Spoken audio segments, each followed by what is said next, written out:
இஸ்லாமியர்களை வந்து தீவிரவாதிகளா சித்தரிக்கிறாங்கன்னு சொல்லிட்டு ஜனநாயகன் படத்துலயா சொன்னாங்க. ஆமா, ஜனநாயகன் படத்துல. தெரியாத மாதிரி கேப்பியே. இந்த படத்துலயும் முஸ்லிம்கள் தான் வெடிகுண்டு வைக்கிற மாதிரியான சில காட்சிகள்லாம் வருதாமே. விஜய் திருந்தவே மாட்டாரா? இது சினிமா பாய், இதெல்லாம் கண்டுக்க கூடாது பாய். ஏடா, ஏற்கனவே துப்பாக்கின்னு ஒரு படம் எடுத்து அதுல ஸ்லீப்பர் செல்னு புதுசா ஒரு பேரை உருவாக்கி துணி கடை வச்சிருக்க பாய், செல்போன் கடை வச்சிருக்க பாய் எல்லாம் இவங்க தான் தீவிரவாதிகள் அப்படின்ற ஒரு காட்சியை சித்தரிச்சாரு இந்த விஜய். டேய், வெப்பம் கெட்டவன, மானம் கெட்டவன, உனக்கு எதிராக பெரிய மீச.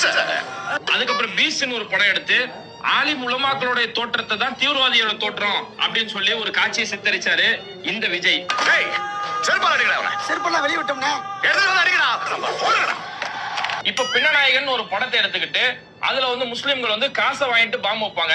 அந்த பாம்பு வைக்கிறவங்க நெத்தியில தொழுகட்சியோட இருப்பாங்க, தலையில தொப்பி போட்டிருப்பாங்க, இவங்க தான் மக்களை சாவடிக்கிறதுக்காக பாம்பு வைப்பாங்க அப்படின்ற மாதிரியான காட்சிகள் வைக்கிறாரு இந்த விஜய். சார், இவனை என்ன பண்ண சார்? அதுலயே கொடுமை என்ன தெரியுமா? தமிழ்நாட்டுல இந்து முஸ்லிம் பிரச்சனையை உண்டாக்கலான்னு பாஜக காரணம் தெரிறதே திருப்பரங்குன்றத்துலதான். அந்த மதுரையில முஸ்லிம்கள் பாம்பு வைக்கிற மாதிரியான காட்சிகள் வைக்கிறாரு இந்த விஜய். அமெரிக்கால ஒருத்தர் 100 பேரை கொண்டானா அவன் சைக்கோ, இதே ஒரு இஸ்லாமியன் கொண்டானா அவன் டெரரிஸ்டாடா? உங்க சுயநலத்துக்காக டெரரிசத்தையும் டெரரிஸ்டையும் உருவாக்கி விடுவீங்க. நாங்க பார்த்துட்டு சும்மாவே இருக்கணுமாடா? மைனாரிட்டி ஓட்டு வராதா?